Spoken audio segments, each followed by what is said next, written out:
Over the past few days, hundreds of migrants have been left stranded at San Diego bus stations by Customs and Border Protection officers. But activists think the drop-offs are politically motivated.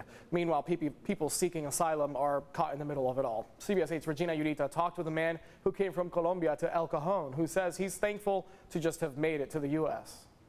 Just last night, we noticed over a dozen of migrants being loaded up onto another bus at the San Ysidro port of entry.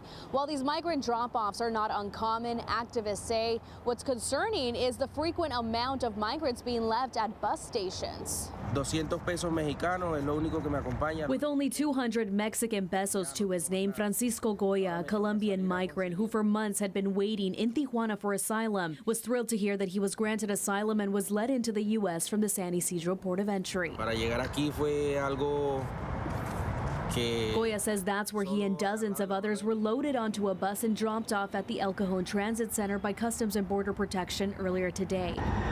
While many migrants feel fortunate to make it into the U.S., activists say migrants are being left stranded at drop-off locations with no support or resources and are blaming the Department of Homeland Security for the lack of support. It exposes them, it places them at the risk of being harmed by people that are seeking to exploit them. Local activist Pedro Rios says the frequent drop-offs carrying a multitude of migrants to a location with no resources only shows the unfair treatment migrants experience.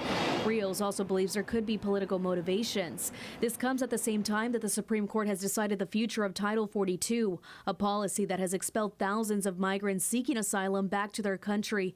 But even with Title 42 in place, migrants continue to cross. The Department of Homeland Security has done a better job in the past.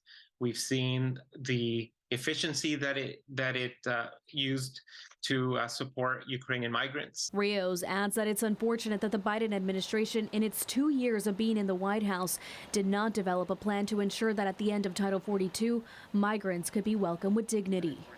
Now, we did reach out to CBP to ask why more migrants are being dropped off more than usual, but they have yet to respond to our request for an interview. Regina Yurita, CBS 8.